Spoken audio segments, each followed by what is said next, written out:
Hello everyone. In this video, I will show you how to pull money from Cash App.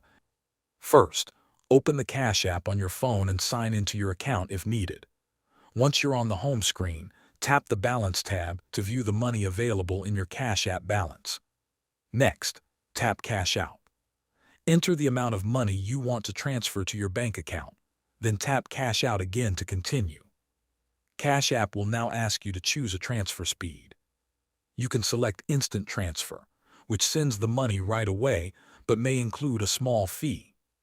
You can also choose Standard Transfer, which is free and usually arrives in your bank account within 1 to 3 business days.